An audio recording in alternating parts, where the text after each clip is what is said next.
spawning on Habitation Station. And it's game number 1 of a best of 3 here. It's the quarterfinals of Go for SC2 Monday. And the quarterfinals is where things start getting pretty tense. It's best of 3s, as I mentioned, and spawning in the top right hand position as the teal Zerg player, representing Vega Squadron, DaNa. And in the top left, his opponent, representing ESC, GoOdy. So are we going to see GoOdy construct the missile turret walls? Was I foolish as a solo caster, deciding to cast a GoOdy game? Will I come to regret it when I am slowly decaying from old age? Or is it going to be a fun action-packed series? I really don't know. I think either way though, it's going to be exciting. Glad you can all be here. If you're watching live on stream, thank you very much for tuning in. It'd be a massive honour if you'd hit that follow button if you don't already, and check out all the other content I do. And if you've missed any games, or if you're watching on YouTube, sub up to youtube.com/Madals91 to find all the VODs. Now, as it stands, we do see that just got an early pull out of DaNa, and this is quite interesting because typically a Zerg player will open a 15 hatch rather than a spawning pool first.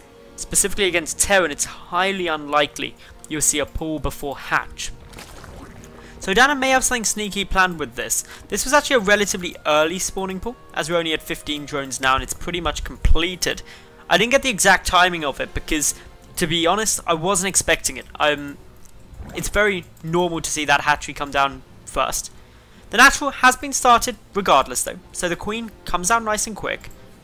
This would help if there was maybe a couple of reapers coming over, but all we've got is one lone marine at the moment marching boldly forward. An SCV coming with it, which is quite interesting. That SCV can actually really help the marine in this 1v1 situation as a bit of a tank, physically blocking lings or drones from getting close to it so it can just kite them a bit easier. It's a really nice tactic that quite a few people do. There's also actually, wow, there was a bunker coming down here that I didn't see initially, but this is a very bold move. I didn't actually see the other SCV coming over here, and this wasn't even like a proxy or anything, so it gets cancelled very easily. DaNa must have some sick star sense there, because there was no sign that was being proxied, and I'm not really sure what GoOdy was thinking either, because at that stage, with the lings already out, nothing can really be achieved. Up in the main now, GoOdy getting the double refinery down, as well as the command center on its way out. He's vulnerable at the front, and DaNa does have a fair few lings on the field, but not rushing it. Instead, checking to make sure that it wasn't a proxy 2 racks, because getting a bunker down at anything other than a proxy 2 racks is pretty much unheard of. Very surprising. DaNa just checks the gold base because some Terran players decide to float their main down as soon as the game starts to it. But instead runs up the natural ramp where these lings unfortunately encounter 6 marines and therefore have to back away. DaNa has built a spine at the front, which is of course 150 minerals if you include the drone, but does provide a lot of safety moving into the mid game. I don't think that's a bad thing when we've seen GoOdy be more than happy to play ultra aggressive with that bunker style to start. So what this is going to allow DaNa to do is just hold off most pokes and prods and anything shy of a big committal into an attack with the queens and spine alone. Creep spread also going nicely. GoOdy going to be a bit behind in terms of his economy over, say, a Reaper expand. Together though, this isn't too much, and wow, okay, second spine coming down. I'm not sure what was actually seen here, but a second spine is a big commitment by DaNa. DaNa clearly very nervous about what's happening here. Ah, this is why an Overlord is at the back and can't see a CC yet. So the CC in the main base hasn't actually been, okay, it has now been scouted, knows it's there. That second spine being allowed to finish though, regardless. Very interesting. DaNa most likely just sitting there thinking, okay, I don't want to risk this. I don't want to do anything too dangerous. Just play it safe. Playing safe though will allow GoOdy to catch up that economic deficit he's had by being aggressive early on. And Unfortunately, this is just a plain slip-up by DaNa, leaving an Overlord there. Even after that CC comes down, allows the Marines to get a nice 100 minerals worth of damage done. And supply blocks DaNa too. Very frustrating things happening early this game for our Zerg player. Meanwhile, GoOdy, things going well for him. Going into Banshees with Cloak.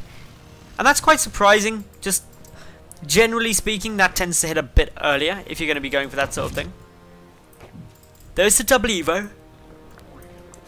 But for the most part, that's not going to be able to do. Oh, it's just for the double upgrades. As part of the wall off, it's great, but with the 2 spines and the 2 queens, it's going to be very difficult for anything to get up there anyway. So these Hellions still just poking about. There's a lot more back at home. Plus that first and now second Banshee queued up. GoOdy actually cancelled Cloak upgrading. So he's not going for Cloak Banshees. Definitely did have that going earlier before anyone tries to convince me that I was crazy. And without Cloak, these Banshees can deal damage faster. Or at least they can get over and hit faster. But what they unfortunately can't do is prevent the queens from working them down. And that's a good reason why we see GoOdy just patiently moving forward with them. Not rushing out, waiting for the second to come in. An Overlord did get a scout down there, sees the starport, but most importantly did not see the tech lab. Has no indicator that this is going to be Banshees.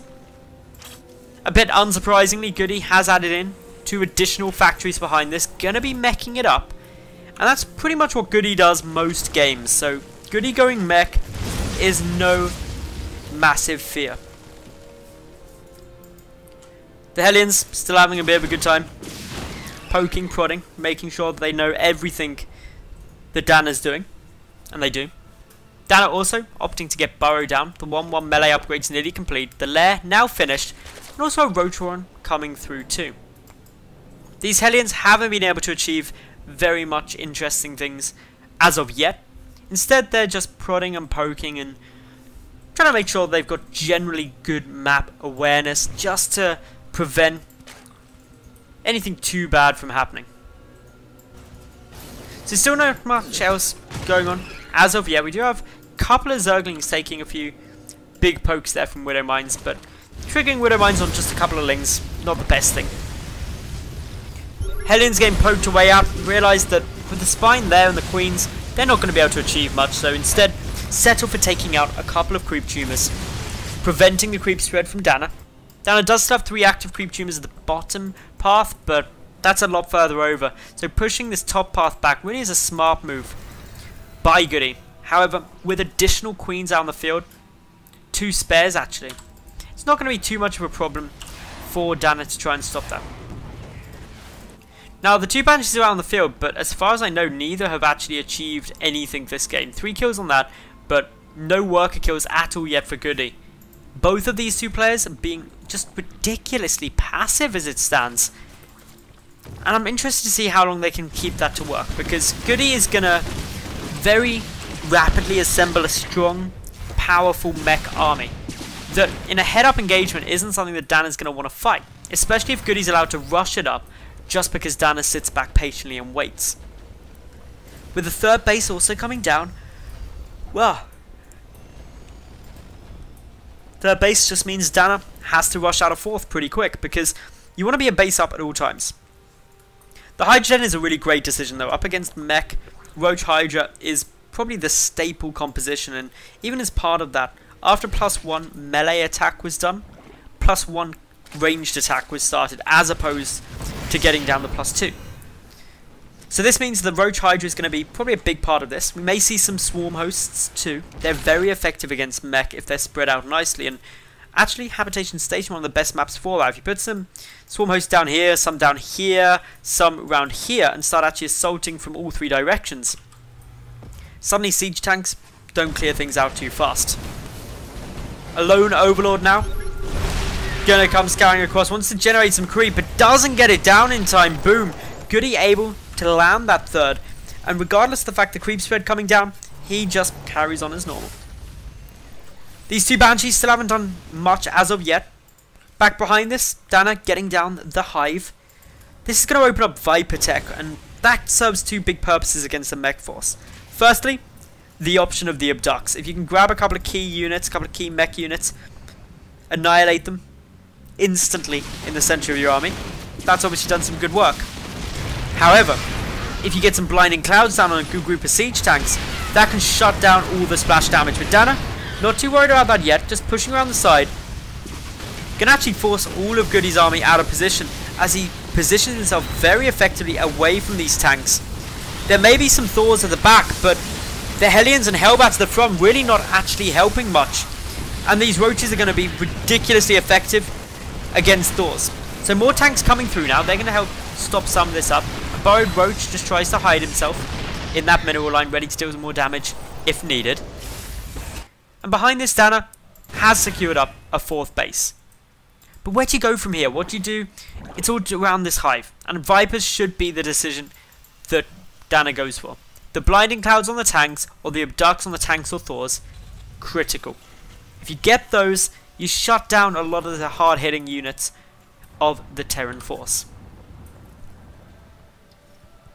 So, not too much else occurring at the moment, just general macroing from Goody, producing as many units as he can to get up that powerful late-game mech composition. And Goody knows this. Goody is a mech Terran. He pretty much always goes mech, and the reason it works for him is because he turtles up. He plays very securely. He's already constructing his signature missile turret ring around his main to prevent any mutalisk harassment. And by DaNa allowing him to build up a sizable mech force, effectively DaNa's saying, do you know what? Do it. Play in your comfort zone. I'm still going to win. And that could mean that DaNa has a miraculously good way to deal with Goody's late game mech, in with the Vipers and potentially the Ultras, with the Ultralisk Cavern now coming through. Or maybe it's overconfidence and Goody, getting into his comfort zone, is going to just steamroll. Since he is approaching that 200 supply mark, DaNa already there, but it's the Vipers that are probably going to decide the next engagement. If the Vipers get down the good blinding clouds, get down some good abducts, it could flat out win the game here for our Zerg player. It is a best of 3 though, so the winner of this isn't automatically through. Down goes a couple of scans, in now comes DaNa. The abducts are good, the Vipers, 2 at least of which managing to stay alive. Resources lost show that DaNa has come off slightly worse for wear, losing about 1100 more resources than that of Goody. But remember, DaNa with the 4th and now the 5th of the gold coming through. Well, that's all good. Really, DaNa getting everything together as he'd won. So, with Goody sitting very turtled, but now approaching max, we should start to see shortly Goody make a couple of movements. It may be slow, he may just leapfrog his way over, slowly closing the vice down on the Zerg. And if he does that, it's challenging to try and stop, but with Ultras now on their way, with the Vipers there with the blinding clouds, Goody could see this backfire on himself. Quick lift from that CC now. We've got a lot of command centers down on the field, up at 4. We've got a couple of orbit commands morphing in. And yeah, with all of this, Goody is getting a solid economy. The one great thing that DaNa's doing though, or one of the great things, is just blocking expansions, either with creep generation from an overlord or burrowed lings. Either way, it's a nightmare to try and stop, and just takes that extra little bit of control that you never really want to have to deal with. So still, we see that actually DaNa and Goody being very passive. We're 20 minutes now into this game, with neither player as of yet showing significant promise or advantage. A few tanks are going to go down here to the roaches. A lot of roaches are going to go down to the tanks though. And that means that Goody again trading very cost effectively versus his Zerg opponent. A few more units get absolutely shredded as they run into the tank line. But interestingly, over at DaNa's side, he's gone for the double Spire. This is almost certainly going to be a transition into Broodlord play, and it's a smart play to make. Basically, while you've got all of the Vikings out on the field, while you've got obviously a lot of anti-air in the Thors, they may seem a strange choice, but you've got to count in the fact that those broodlings just destroy siege tanks. They cannot be sieged up when the broodlings have melee range to them. That makes it very hard to try and stop things. Factory production still going strong for GoOdy at the moment, or at least it was until he maxed out. Now GoOdy's building up a fairly sizable bank, just going to help him if he does need to resupply. Also wanting to free up some more supply overall, so happy to lose a couple of SCVs nice and early there, so hopefully not too much there. But yeah, everything looking pretty good at the moment for DaNa. GoOdy though, he's got up such a sizable force. Can this engagement go well? The Vipers have to get some great abducts and some great blinding clouds, but doesn't look like they're going to be able to get that as of yet. Few corruptors move in there, trying to pick apart a couple of those Vikings. No broodlords going to come out until that's got a bit further. Nor are we going to see any broodlords yet because we don't have a greater spire. These two spires instead researching 1-1 upgrades, making the corruptor stronger, but certainly not ready to engage yet in as broodlords. Enduring Locusts also came through, and what that means is that we should be about to see some swarm hosts. In though now comes a few more good abducts, a couple of Thors gonna go down. This outranges the siege tanks, so no splash damage from those interfering with these little abducts. DaNa just piece by piece working through GoOdy's army. DaNa's got the gold base, got the 5th base down the south, so he's actually sitting on 6 bases in total at the moment. GoOdy on the other hand is attempting to take his 4th, but that's about to get taken down too. The Ultra's moving in, and while the tanks are sieging up nicely, there's just not enough here. GoOdy is though getting up a very strong army in the form of those Ravens. A couple of good Seeker missiles can be a problem, but now those Seeker missiles, will they get the detonations that they need? The Hydra's gonna take a lot of damage there. The Ultra's melted, and DaNa just must feel like he's punching up against a brick wall. Is there anything that can be done at this stage? Yeah, there is. And one of those things is a hell of a lot of free units that keep on hitting your opponent. But the downside of those swarm hosts is that their safety comes in the fact that they're burrowed and undetectable. But the Ravens solve that problem. They also solve a problem with dealing with them. A few good Seeker missiles can take out a good number of swarm hosts, specifically if they're clumped up. Few more planetary fortresses down. Good use of sensor towers as well at the moment from GoOdy. He's got pretty much full vision of any attempt by DaNa to move into his base. DaNa constructing those spine and spore walls now. This is getting into ultra late game now. Even though we're near the 25-minute mark, the periods of where's early game and late game is much more dictated by the kind of army compositions and base numbers that players have taken. And up in 6 bases, DaNa is firmly in the late game. GoOdy though, adding in now 4 additional command centers. He himself looking to try and get the most out of this map in terms of resources. The mech's starting to get a little bit spread thin over a very large area, and that's going to be advantageous to the swarm hosts, and specifically their locusts. Once all of these start popping and spreading into different ramps, it's going to be exceptionally hard to try and stop them all from making their way across. What I do find quite interesting is actually the GoOdy, or rather DaNa, not opting to move any of these locusts independently, instead just allowing them all as a nice big friendly group to run up together. And that means they get split more. Some individual rallying of the swarm hosts to different ramps could have actually been a better move. In come those locusts now, again just getting annihilated. A siege tank slowly being repaired up. DaNa cannot afford to lose anything to locusts, because locusts in essence do not cost DaNa any real problems in terms of just always sending them. So GoOdy now just looking in the best position he can, just to holding this up, and this is textbook GoOdy play. Waiting as long as possible before engaging, trying to wear his opponent down, but with the Vipers there, it's going to be so difficult for GoOdy to move out, because once he moves and tries to reposition these tanks quickly, the Vipers are going to be looking to get some big blinding clouds down.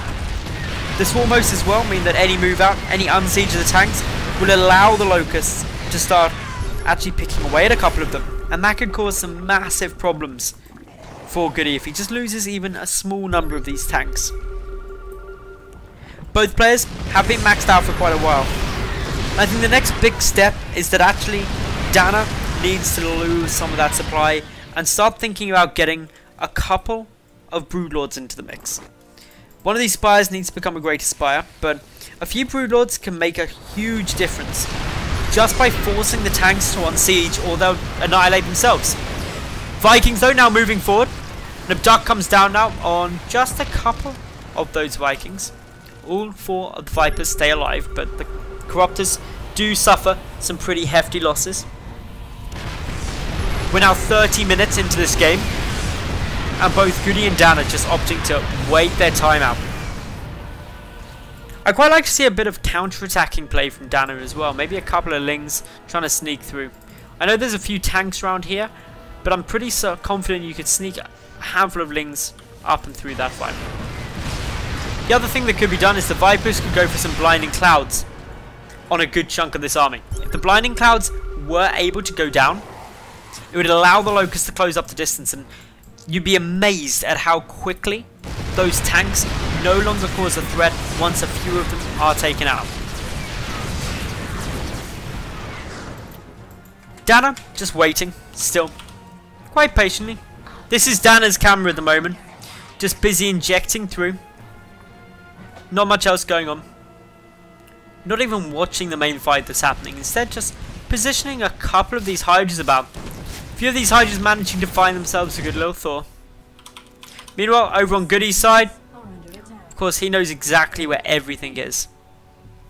He's got a fairly decent sized army. Having to contend with a few more Abducts though, and this is a little bit frustrating. However, the tanks are able to survive momentarily until a further Abduct drags them back out of there. The Raven count up to 11. Fairly sizable number of Ravens at GoOdy's disposal. That's a good number of PDDs. Soak up Locust hits, for example. Also a very good number of Seeker missiles, which again are a great way to deal with those Swarm Hosts. Not too much else really to discuss at this stage. Upgrades pretty similar. 3-3 missile attack done for DaNa, whereas just the 3-2 mech upgrades for GoOdy. Although he does have +3 mech armor in construction. DaNa, on the other hand, seeing with the 2-2 air upgrades, +3 air attack about to come through, but still, quite interestingly, no greater Spire. No movement towards a couple of Broodlords. And the reason I think Broodlords would be a good decision here is because GoOdy has a fair few tanks. And while obviously the Vikings are going to be a threat to the Broodlords, if they do move into range of those Broods, Infestors should be able to get in there and nab a good fungal growth on all the Vikings and shut them out fast. Still wave upon wave of those Locusts coming through though. An Abduct on a single Viking. Can I just pick it off? And that may seem like a very tiny win, but tiny wins can make a big difference if they happen frequently enough. Still very, very passive, slow play out of both of these two at the moment. And most of that's just because neither feels they can solidly break the other's position. A few more Swarm Hosts getting squeezed through. The Locust still coming up, but more importantly, the Abducts. Those Abducts make all of the difference to just chipping apart at this Terran fleet. Couple of tanks getting grabbed here actually. Nice picking off a tank. GoOdy's supply isn't as great as it was previously. He's not maxed out. He's getting back up there and certainly has the money to do so. But mech units, aside from being immobile, are also very slow to produce, and that's why mech seems to have a very long ramp up time. Those PDDs shutting down a lot of the Locust hits, just making sure that they ain't able to achieve much damage done. Otherwise, very, very little on the map actually occurring. This is pretty much a stalemate situation that GoOdy's slowly trying to creep his way forward from. Adding in some more missile turrets, but another tank unfortunately will get taken down. Still no sign of a Broodlord from DaNa, and I really think a Broodlord would be such a great decision in order to deal with this many siege tanks, despite the Vikings being a threat. Still, play looking good on both sides, but GoOdy just fractionally edging ever further forward. Few good Seeker missiles there take out a lot of the swarm hosts, and that's what I was saying earlier on. Those Ravens can really pay for themselves nicely. The Vikings getting a lot of damage through, the Thors there as well, ready to chip away at that air, and DaNa takes the first step back in about 10 minutes. Another Thor going to full. A few more Seeker missiles heading into the mix, and has DaNa noticed these? Because these can be very large hits. Significant amounts of damage being done. DaNa down to under 150 supply. Further pressure still being applied by GoOdy. No sign of any counterattacks or anything like that yet. Instead, just both these two happily sitting there, trading blow for blow.